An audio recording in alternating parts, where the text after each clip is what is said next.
And welcome to the Weeknight. I'm Luke Russert with Simone Sanders Townsend and Michael Steele. Breaking tonight, the Trump Justice Department is refusing to formally kill the president's $1.8 billion slush fund. The latest reporting in just a moment. Also ahead, Iran humiliated Donald Trump. Well, that's what Republicans are afraid of tonight after learning more details about that ill-fated agreement the president signed. And later, a big, ugly mess. The Trump administration spent almost $15 million to renovate D.C.'s reflecting pool. And well, now the paint is already peeling off, and it's covered in green algae. But folks, let's begin with the breaking news. The Trump Justice Department is refusing to formally kill the president's so-called slush fund. Today, DOJ lawyers thumbed their nose at a federal judge, declining to sign a sworn declaration confirming that the $1.8 billion fund is really dead. On a notice to the court, the Justice Department wrote, quote, "Such declarations are unnecessary, and the compelled testimony of senior officials from the executive branch, well, implicates serious separation of powers concerns." The judge had requested that both Acting Attorney General Todd Blanche and Treasury Secretary Scott Bessent sign the declaration. Now, here's the important part. That declaration would have been signed under the penalty of perjury, meaning that they can't lie. In their court filing, Trump's DOJ also touted Todd Blanche's assertion to Congress that the slush fund would not move forward. Yet Blanche's testimony to Congress was not under oath. We are not moving forward with the fund, period. I'm not committing to doing anything in writing. Not committing. No. Okay. I mean, I'll take it under advisement. I'm just concerned because you're not under oath, and I want to trust you, and I want to believe you. We all do. But putting it in writing would settle that issue.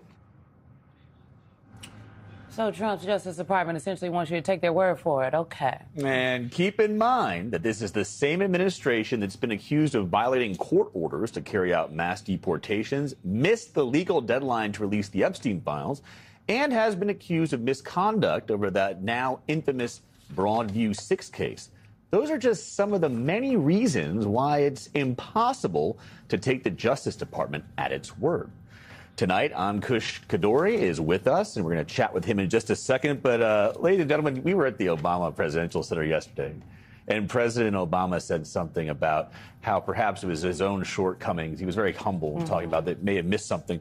And I want to talk about my own shortcoming because I think a few weeks ago, I thought that the Senate Republicans had some spine. Oh, you did? That they had killed off this slush fund deal. That Tom Tillis and Bill Cassidy, these guys, the YOLOs, as I call them, who have nothing left to do, that they had found their spine and that they were going to stop the slush fund in its tracks and that this was going to be the end of it. That this was the one thing that Trump had gone over the line for because, talk about separation of powers, no legislative branch in here, no judicial review to essentially give money to people who attack the Capitol. That's what he wants to do here, folks.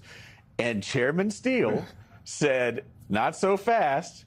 They're going to get out of town, put this on the back burner, and just you wait in a few weeks, it's going to come back up. Yep. And it has. And it has. And look, this is the MO. I mean, these guys are they are absolutely untrustworthy. They spew a lot of rhetoric, and they beat their breasts, and they're mad at Trump. That's my favorite now. They're mad at Trump. They're so upset.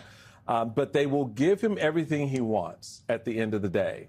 And it's no longer about, oh, we're afraid of the base or we're afraid. It's just they're Pavlovian at this point. They don't have any other response to Donald Trump except, yes, sir, please, sir, more, sir. Well, I mean, look, I think the reality is what Congress could have done, what the Senate Republicans could have done, was make sure this was included in the reconciliation bill that passed. They had an opportunity to include this in there. Notably, Susan Collins, who is always concerned, just as I'm very concerned, child, but I know how I would be voting. Susan Collins, she's really concerned. who's very concerned. She voted no on But why would you she didn't think vote to include it. otherwise? I'm not saying I think otherwise. What I'm saying is now the Senate Republicans, they can't really do anything. The Senate But they knew congressional that. leaders, do the people out, I mean, we know, but do the people out there know that? The reality is their opportunity to do something was weeks ago. And so when they left and they were like, we're so concerned, we don't like this, y'all gotta tell us what's going on. I don't know about Todd Blanche. You know, this is my old white man voice. You know? I don't know about Todd Blanche. Their opportunity to really let us know how they felt was was legislatively on the floor, and they didn't do that on Kush. So now we got the Department of Justice saying, "Baby, just take our word for it. What do you need us to write it down for?" And it's very notable. And we were talking about this in our little group chat today. And we had a very active group chat because everybody's flight was delayed. The ask from the judge was to ask Scott Bessent, the Secretary of the Treasury, Todd Blanche, the Acting Attorney General, and Mr. Woodward, is my understanding, someone in my ear tell me if I'm wrong, to swear under the penalty of perjury. These specific individuals would not swear under the penalty of perjury. Now, why would you decline to swear under the penalty of perjury? Maybe because you're concerned about perjuring. Well, why would you be concerned about perjuring? Because the slush fund ain't dead. Oh, it's not dead. It was never going to be dead. It's never going to be dead unless and until Congress actually passes a law.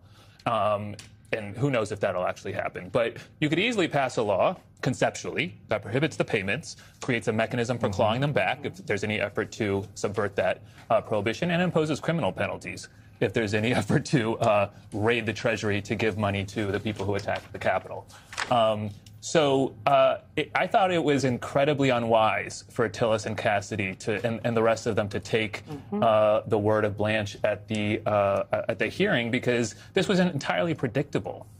They always they like thumbing their noses at judges. They like maintaining their optionality. You know, the argument that the Justice Department made today was sort of, how dare you impose upon our cabinet officials and ask them to sort of put in some testimony. Well, a year ago, a bunch of cabinet officials volunteered declarations when they were trying to defend the illegal tariffs, including Scott Bessent, Marco Rubio, Howard Lutnick, and Jamieson Greer. So they do it when they want to. They do it when they want to. And to your point, what is the reason that they don't want to do this? One is they're just pretty rude to the judges. Just generally, they like discrediting them. Two is potentially they don't want to put anything in writing that they could be later held accountable for. But three is I think they want to maintain their options to do this and potentially reach non-private settlements that wouldn't even be subject to public scrutiny under Federal Tort Claims Act type claims, deferred until after the midterms. I mean, this has all the hallmarks of evasion all over it.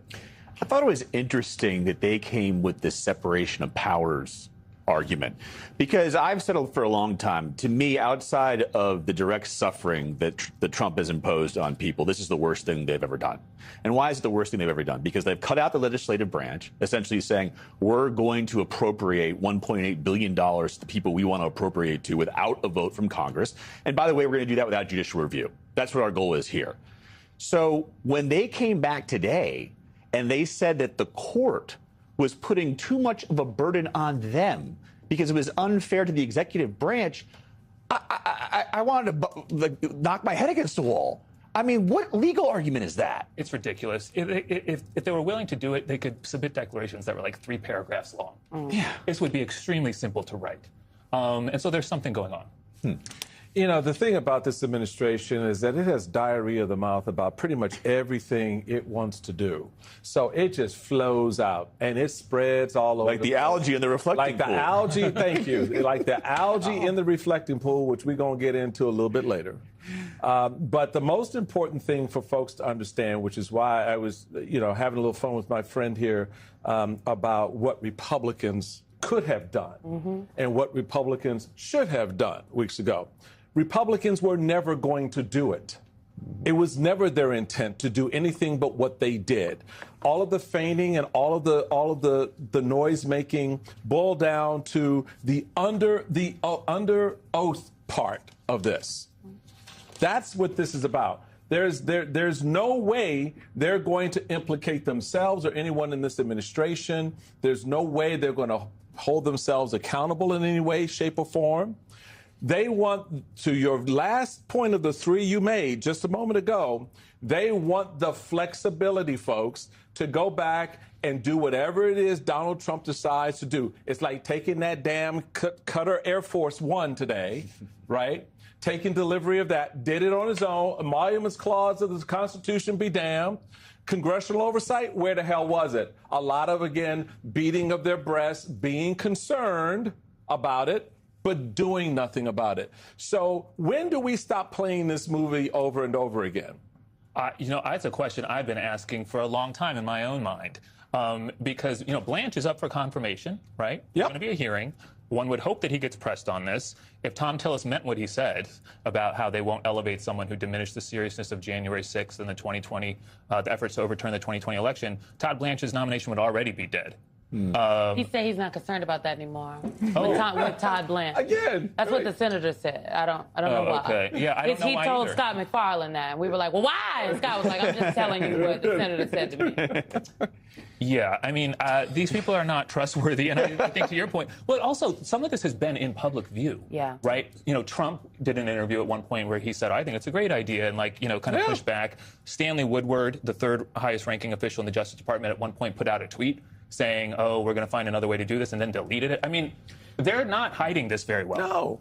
They're not hiding anything. Can we talk about, I will note, everybody always wants to rag on Chuck Schumer and the Democrats. Chuck Schumer did have something to say about this today. He did. He said Todd Blanche's refusal to put in writing that Trump's slush fund is dead is a clear admission that he'll do everything in his power to ensure his boss's payoff plot will go forward. The only way to ensure Trump's corrupt taxpayer-funded slush fund never sees the light of day is to ban it permanently by law, to the point that Ankush made. Let's talk about Bill Pulte. Good old Pulte, okay? Bill Pulte, according to Politico, this is the text from Politico. Bill Pulte, who officially started at the Intelligence Coordination Hub Friday, directed OD&I staff late Thursday to pull together a list of about 300 candidates to be fired from the National Counterterrorism Center in the coming weeks, per two people with knowledge of the plans, granted anonymity due to fear of persecution. I have a lot of questions, fellas. Who's on the list? Is it disproportionately black people on the list? Because they like to pull together these lists in the government and then fire a lot of black people, black women specifically. I'm just telling you what the numbers say. Department of War. Well, at the Department of War, throughout the federal government, they've gutted thousands of jobs. They've dozed, and disproportionately those have been black women. But why? What is the... Why? But what is the point of the list? And that's an excellent question, because in addition to the who is the why. Mm-hmm. What are these people doing in their jobs that make them so incompetent? Actually, in this case, more incompetent than the idiots who are running it, right? Mm-hmm. And it shows what the big fear about Pulte is that he wants to use this office to carry out the political attacks that Donald Trump definitely wants, including going after anybody that may want to guarantee a free and fair election come the midterms. Like he did at the Housing Authority. So wade into the pool. Come on, Uncle, tell us. No, I mean... No algae in our pool. Good. Pool, the water's fine. Jump in. The man is wildly unqualified. But the thing that I find so intriguing, and I'm sure you all have thoughts about this, is how Trump has put himself in such a bad position with Congress on this. He's not going to be able to move his U.S. attorney in Manhattan. He's saying you're going to have to confirm all these people, pass the Save America Act, do all these things in order, if you want to have a competent official in this position, which is basically holding the country's national security hostage, so he can get some other things. I mean, the Pulte's position in this whole thing, it does seem to be simply that he's sort of a hatchet man. He has no qualifications or expertise, and that seems to be the point of his appointment. Something that should not be missed was yesterday the president talked about doing away with the filibuster. I wanted to read his exact post. He said, quote, "The Republican Party will never win another election. I will sadly be the last Republican president, terminate the filibuster, and immediately approve the Save America Act." Now, I'm not mad at getting rid of the filibuster. Oh. Hey, it did block the ability to pass voter rights legislation. One can only imagine what would happen if the filibuster went away during the Obama administration. My goodness, we'd probably have flying cars right now. Who knows? But, Ankush, I think what's interesting is that you hear this, right? He wants to solidify himself as what do the protests say? King, right? You get rid of the filibuster, he would then try to pass every single thing he could prior to the midterms, gun it through, and then putting his people in place to restrict voting in the midterms. But it wouldn't be a try. he'd have the numbers to do it. Well, yeah, that's what I'm saying. He would. Right. No one could stop him. Right. He would have the 51 or 50. All he needs is 50 because Vance breaks the tie. That's right. Yeah, he would be able to move a lot of things. I mean, the Save America Act, John Thune has said repeatedly that he does not think there's enough votes to move that. So I don't know how this ends, but right now the national security apparatus is in a pretty precarious state. And I think we learned this week between this and the Iran situation that Trump is actually a terrible deal maker and has gotten himself into multiple messes that he can't get himself out of.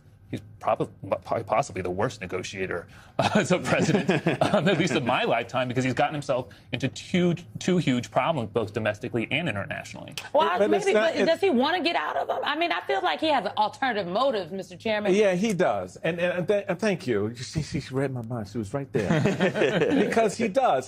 Donald Trump's motivations, are very simple.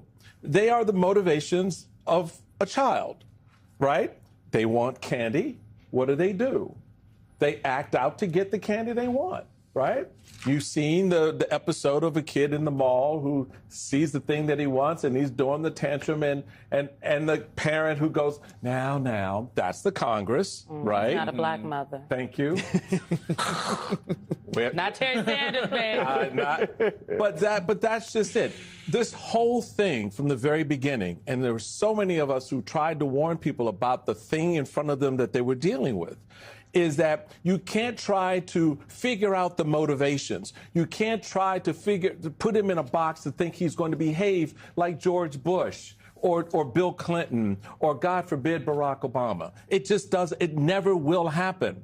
Well, this whole administration seems to be very improvisational. That's the word. Most generous word I could use. Yeah. They just don't seem to think further ahead than like 15 minutes. Reminder, the Save America Act is a federal elections bill that requires voters to provide what? Documentary proof of citizenship to register to vote in federal elections. It mandates voter ID at the polls. People who have changed their name, if they're married, can't vote. No, it stops women from voting. Yeah. Well, but even despite that, they are now fully operationalizing the U.S. postal system. Come on. To go ahead and get that information, that data on voters in the first place, irrespective of anything else that's out there. This is the problem. This is why we're glad we have Ankush Khadori here at the table. We want to thank him again for being with us. We want you to stay with us as well, because coming up, Republicans are growing increasingly concerned that Iran essentially humiliated the president in their recent negotiations. You think? And later, an embarrassing, ugly mess. Donald Trump's reflecting pool renovations have turned into the perfect metaphor, as our friends at the table noted, for his failing presidency. That's as simple and plain as we can put it, because you're watching the Weeknight. That's how we're going to keep it. Simple and plain. Simple and plain at our table. Tonight, skepticism is growing over Donald Trump's so-called gentleman's agreement with Iran, as the president boldly brags that his absolute power is absolute. All right? None of that is sitting well with frustrated Republicans, many of whom are finally and belatedly standing up to Trump's reckless instincts that started his war of choice in the first place. But Trump appears to be in denial of the limits to his power, to his dwindling power. Every presidency has a life cycle. Yeah. And as a president comes to in a second term to his last midterm, his party usually loses control of the House. His poll numbers usually start to decline and he starts to weaken. And that's happening to you. No, it's not. How do you maintain your power going forward? You have the Senate that's rebelling. I don't think about it. Okay, joining us at the table, Joel Rubin, former Deputy Assistant Secretary of State under President Obama. He was the top State Department liaison to the House of Representatives during the 2015 Iran nuclear talks. So he knows a little bit of something about what happened there. Luke, he was like, this is happening to you. Right. The president said, no, it's not. No, it's not. Crazy. He's also the author of the new book, Saving Democratic Foreign Policy. Welcome. Good to have you at the table, Mr. Secretary. Real pleasure. Thanks so much. So look, let's just let's start with let's just go to the deal first. Can we just the art of the deal? Just the jump art of to the deal. What's the deal? Yeah.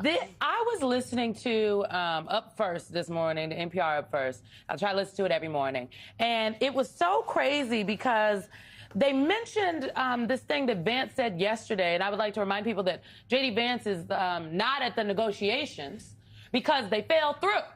So I don't understand how the president is out here like, oh, what I've learned from this is I got no limits to my power and da-da-da, and they're claiming a deal is done. There is no deal. But this is what J.D. Vance said yesterday at the White House, and I think people should take a listen to it.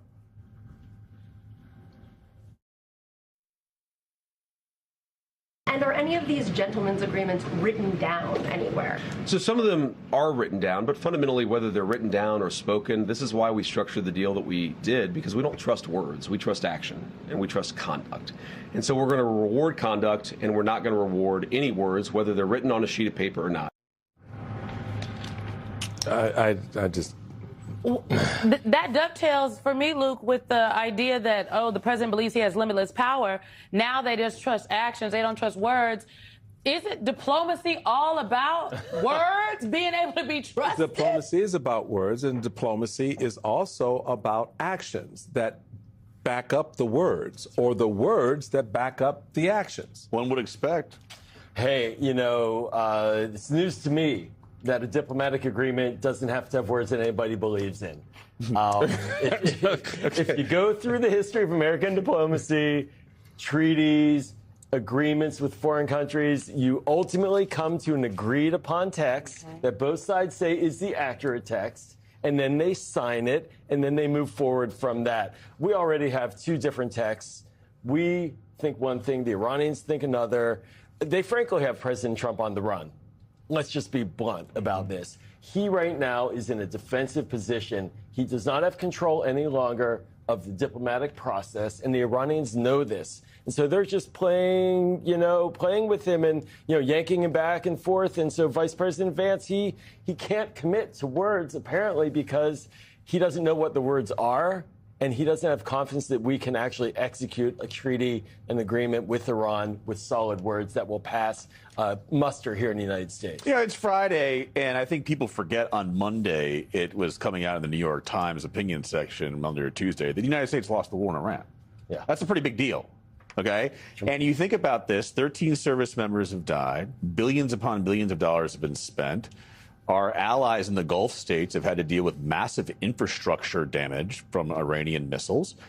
Energy prices went through the roof around the world. The world economy was permanently re-altered. This wasn't some little thing. This is a very big deal. Oh, and not to mention now, there's daylight between the U.S. and Israel, especially as it pertains to Lebanon. There's a real fear that Israel could launch a mounting assault into Lebanon, which President Trump has said he does not want. So there's a lot of problems here.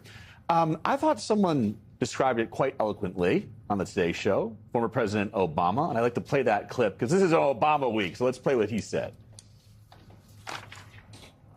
We've now fought a war, spent billions and billions of dollars, put an enormous strain on our military. A lot of people have died, and it feels like we're back where we were before we started the war, except maybe a little bit worse off. Yeah, Joe, a little bit worse off. Iran seems to be emboldened. They have taken the United States' biggest punch and survived it. That's right, Luke. And as President Obama said, for what? Look, Luke, this didn't happen in a vacuum, what we're experiencing right now. This is part of an 11-year program by the Republicans and by Donald Trump to delegitimize President Obama's nuclear deal. They attacked it. They undermined it politically. They tried to destroy it. They eventually got him to get out of it in 2018 to give us this, to give us nothing, to give us a deal that nobody believes in, to create a $300 billion slush fund for Iran to get its military rebuilt, to not have clarity on Lebanon, to have nothing about inspections and the rules of the road for Iran's nuclear program going forward. That's what we got. They broke the deal, and this is where we are right now. It is exactly where we are. And the Strait of Hormuz is operating like it was previously. That was a good point about the inspections, though. Because those were such a big part of the first deal, and they're hardly in here at all. And none at all. Mm-hmm. Well, this ain't a deal. It is an agreement to chit-chat about getting a deal. It can be fine, upstanding gentlemen. Yeah, right. Even an MOU can be a deal in not necessarily the strictest sense of the word, but it can be operationalized as the foundations of a deal. So I'm going to give them that pinky toe You give it to him. I'm keeping mine. You keep yours. I'm going to give him that pinky toe. But here's the thing. You were the assistant deputy secretary of state. Yeah. So you know something about diplomacy, diplomats, the State Department. I have a two-parter for you. Uh-oh. The first part was, where was the Secretary of State? He's got a lot of jobs. He's got a lot of jobs. Smartest guy in the room. He's got to fix the reflection pool. That's one of his jobs. I just curious. Maybe somebody saw. Marco. I've done. Polo. Look. Let's be honest. Okay. Secretary Rubio. Okay. Can I get into part one? Then you go to part two. Yes. Secretary Rubio. Yes. Spent many years in the United States Senate berating President Obama and the State Department for their lousy Iran nuclear deal, where there were pallets of cash being given, where there were secret side deals being done. Now he can't stand in front of the camera and answer a question because what he has delivered is exactly what he bashed, but worse. Absolutely. Part two. Simone opened this conversation up with the sound from, Vance, Vice President Vance, and he said, we don't trust words, we trust action. So I'd like to play for the secretary, for the secretary, for you, because I want you to address this, but for the vice president in particular, what Republicans, Senator Cassidy, Cruz, and Cotton words have to say about this deal. The details that I've seen so far look awful. This will go down as a tremendous foreign policy blunder. Iran ends up stronger. Our allies in the region are weaker. Giving billions of dollars to theocratic lunatics who want to murder us is not a good idea. There's certain parts of this memorandum that are a bit vaguer about Iran's ability to access up to $100 billion of frozen funds, or whether Iran can impose tolls on the Strait of Hormuz after 2 months. We'll need more explanation there. I hope President Trump won't allow those things to happen. Man. They may not trust anybody's words, but I would damn sure trust their words, because that could lead to some very unhealthy actions for the administration. Yeah, but Michael, I can't help but think, where did their spine go? Where's the fire-breathing Tom Cotton and Ted Cruz, who were ripping us to shreds for years about everything that they're now a little concerned about, a little worried about? The hypocrisy is astounding. This is a crisis for the Republican Party. My advice to Democrats is to step back. Don't say a thing in terms of supporting it. Just let it go. They own this. They broke it, as Secretary Powell used to say, and I served in the State Department under Secretary Powell. He said, if you break it, you buy it. Right. That's it. So this is their foreign policy, and I don't think any of these senators can truthfully tell each other that this is a deal they want to support. And there are 13 tombstones that accentuate that foreign policy because of the recklessness of this administration. I mean, literally, our service members are dead, it seems like, for no reason whatsoever. Joel Rubin, thank you very much for your time tonight. After the break, MS Now received exclusive access inside the brand new Obama Presidential Center. We'll show you what you can't see anywhere else. That's next on the Weeknight. Today, the Obama Presidential Center opened its doors to the public for the first time on Juneteenth. On June 19th, 1865, the last enslaved people in Texas were told they were free. 2.5 years after, the Emancipation Proclamation was actually issued. The Obamas chose a day that symbolizes both struggle and freedom to open this space. Here's what Michelle Obama told our colleague Michelle Norris about this portrait housed in the center. It's a part of a special that will air tonight at 9 p.m. Eastern right here on MS Now. I want to go back to the portrait of the two of you. That image will be in this building for a very long time. 10 years from now. 25 years from now, 50 years from now, into the next century, when people are looking back at the image of the two of you, what do you want them to see? What do you want them to remember? I want them to see a loving representation of a black couple. And it is important that race is there, because we have an ebb and flow of how we feel about people of different racist. Some decades we're moving forward, and other decades it feels like, well, what happened? I think we need to be reminded that excellence comes in all shapes, sizes, and colors, genders. Joining us now is Michelle Norris, MSNOW Senior Contributing Editor, and we cannot wait for this special. Really looking forward to it, Michelle. And that little clip and the imagery of that portrait, it's really kind of powerful. And so I'm curious about, as you're sitting there with the former First Lady, you've had sort of the walkthrough, you've seen the building, the infrastructure. What was your takeaway that you want folks to sort of see and get tonight when they tune in at 9 p.m. To watch your conversation and to move a little bit further into the rest of that answer, the rest of the questions that you asked? Thank you for having me. It's good to be with you. Still here in Chicago, joining you from the Windy City. We were really happy that we could do this special and that we had 2 hours to really both go inside the campus and then allow us to do these 2 deep dive, wide-ranging interviews for both of them. And it gave us an opportunity to do a couple of things. One, for people to see the campus.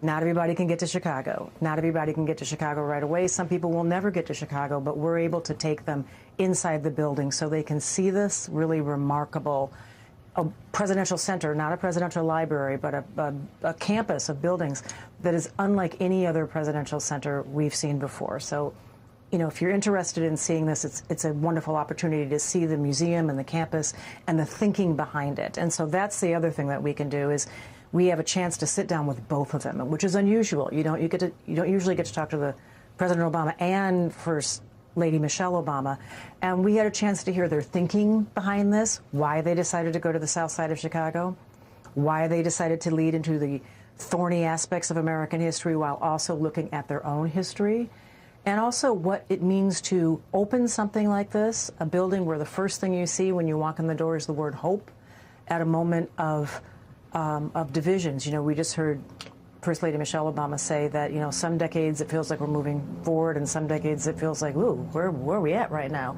And we're in one of those where are we at right now moments. And so we were able to talk to them about their role in this and how they view this and what they think individuals can do to help shove the country forward. Michelle, yesterday, Michelle Obama said something in her speech that I thought really touched an important nerve. And she said, nobody has the right to sit in judgment of who is American enough. And when I walked around the presidential center yesterday and I heard Michelle Obama's words, it really was a pushback against what we see as the definition of America coming from this current administration. Now, there are Americans who are into sustainable gardening. There are Americans who care about history and care about the uglier parts of the American experience and the American story. There are Americans that care about sustainability. So I saw all of that, and it got me thinking about this, and I was very happy to see it in your interview when Michelle Obama talked about how people can see themselves reflected in the center. Let's play that. Not just me and Barack, the stories of our upbringing, but, you know, I think that's what resonates and what will resonate for people of all backgrounds is they will see themselves in these floors. That America will see itself. And I'm saying all of America, regardless of political party, regardless of whether you voted for us or like us or have nasty things to say about us or not, or love us, you will walk through these halls and you will feel seen here. Can you talk about that a little bit? Because we saw that in the crowd that was there at the Great Lawn yesterday at the Presidential Center. It really was all of America. Well, she's really talking about all of America, not just people who supported Barack and Michelle Obama. I mean, there was a decision to include what you would call the counter-narrative in the exhibits. And so they talk about the Tea Party. They talk about the unfinished business and why it didn't happen. They talk about things that you don't usually see in presidential libraries, which are usually shrines to a single man. And they have decided to tell the whole story. The people who love them, but also the people who took jabs at them. That's part of the story. But your larger question, about this multiracial vision that we saw yesterday, it was a really interesting split screen moment, because you saw that in terms of the Obama Presidential Center opening. But let's remember, there was also the Parade for the Knicks, big multiracial event. There was also, the World Cup is going on all over the place. The fans for the World Cup represent everybody. And you usually get split screen moments in politics around elections. That's usually when you see them most clearly. We had a big one this week. And there are obvious aspects to that and less obvious aspects. Obvious aspects are around temperament and character and, this sort of multiracial vision. But we should also remember that we're also seeing a split screen in terms of competence, in terms of stability, in terms of empathy. And I think what people are seeing in Barack Obama is someone who is talking about what we used to call in politics a big tent, but also caring about everybody in that tent. Representing, when you become president, you don't just represent the people that voted for you. You represent all of America. And I think a lot of people are seeing this and seeing, wow, we haven't seen that for a while in the White House, and realizing, we have a president of the White House now who says the words, "I don't care," whether he's talking about his polling or whether he's talking about policy. And that's not something you generally hear Barack or Michelle Obama say. They care about America, and they seem to care about Americans, whether they voted for them or not, whether they support them or not.